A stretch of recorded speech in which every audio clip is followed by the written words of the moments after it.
Okay, that's it for this week. Thank you for watching. This upcoming week is going to be kind of interesting. We're going to be getting our new Oculus laptop.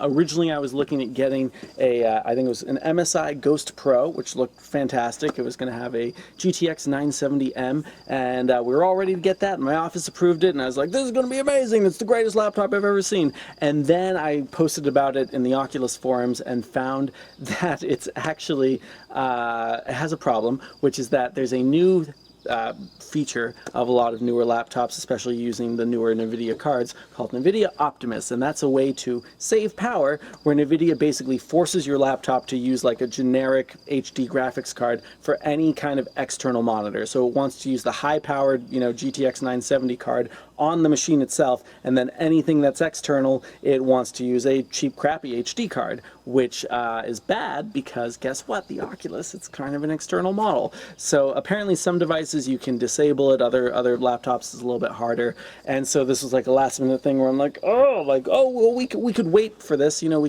could test out the laptop, see if it works, and then return it if it doesn't. The problem is that we're getting the laptop from Micro Center. We're using credit from the previous Oculus/rigging laptop that we had in the office, and there's a restocking fee. You can return it within 15 days, but there's a restocking fee, which is kind of, that's a shame. So yeah, so then I kind of very quickly was like, okay, well, what can we get that doesn't have this NVIDIA Optimum thing? Turns out that if you go one level higher to the GTX 980M. By the way, this is kind of misleading. Like a GTX 980M isn't even as powerful as a desktop GTX 970. It's somewhere in between the 960 and the 970. Total inside baseball stuff. But yeah, if you go up to the 980M for a laptop, which also happens to come with more RAM, a larger SSD drive, faster clock speed on the CPU, all that good stuff. That does not actually seem to have NVIDIA Optimus, so that's cool. It is more expensive. It's like $400 more expensive than the laptop we were looking at, so hopefully my office is still okay with it. I made that recommendation when it looked like the other laptop wasn't going to work, and I haven't heard back. We'll see where that goes.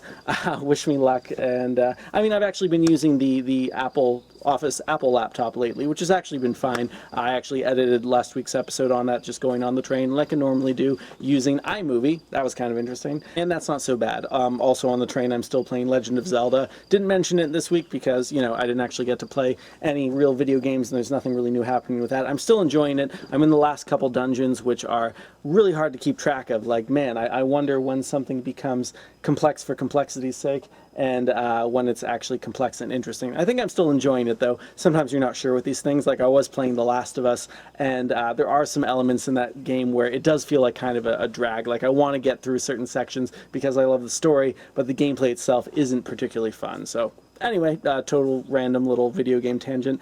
Next weekend, I think Liz's sister is going to be coming up. We just got weekend after weekend family members coming up, which is great. Like, I genuinely love having visitors and getting to hang out with people at our house in the woods, getting to show them stuff that's nearby. I feel very fortunate and very happy, and can't wait for this baby to come. Things are going well, folks. Really, really happy with where things stand.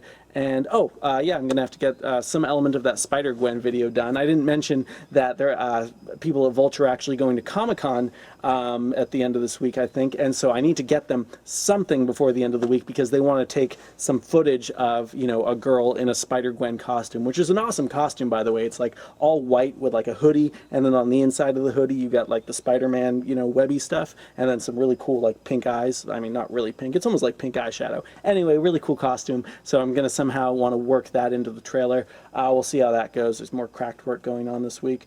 Not this coming week, but in like 2 weeks, I am actually going to be going to Charleston, South Carolina for Gilead, which is one of the projects in my office. I'll be punch listing, which is just basically shaking a bunch of seats and seeing what happens. So that'll be fun. Hopefully it won't be too hot, and hopefully everything will be okay here, and I won't feel weird about leaving my wife alone for 4 days, which I haven't done in a long time. Really cool that our garden, by the way, is producing some wonderful food. We had a great salad the other night using lettuce and spinach and nasturtiums, which are spicy. If you never had them, have nasturtiums. They're an edible flower. And it's really cool to have growing things that we can eat, and I can't wait for our orchard to get to that point. Blueberries are doing really well. We got wineberries, raspberries, blackberries, all sorts of things growing. Hooray for, living off the land. And by living off the land, I mean very slightly discounting our grocery bill. So that's all good stuff. Videos this week. I mentioned that Alex Schmidt had a final penultifirst, as he called it, cracked video. There's my time machine special effect. Check out that video. I think it's a hilarious, fantastic way for him to end his series, and, you know, in some ways not end it, just keep it going forever. That's really cool. And then here's another cracked video that I had a lot of fun with this week, also connected to Alex. It's a DED talk. He's done a few of these now, which is like a TED talk, but it's a TED talk by someone who's dead. So far they've done like Walt Disney and Christopher Columbus, and they've been fantastic. So anyway, there's going to be one for Nikola Tesla. Maybe it's not up yet, but eventually this link will be clickable, and so I got to do some fun Photoshop work this time. Basically, in addition to gathering all sorts of images and video, I needed to turn Tesla's pigeon, the pigeon he fell in love with, into the version of a pigeon that could read minds and shoot light beams out of its eyes, and then also like a crazy robotic cyborg version of the pigeon that shoots laser beams. So that was really fun, and then I got to Photoshop Nikola Tesla as Nick Fury from the Avengers. So that was really fun. Check out both videos. Life is good, folks. Have a great week, and I talk to you next week. Bye-bye.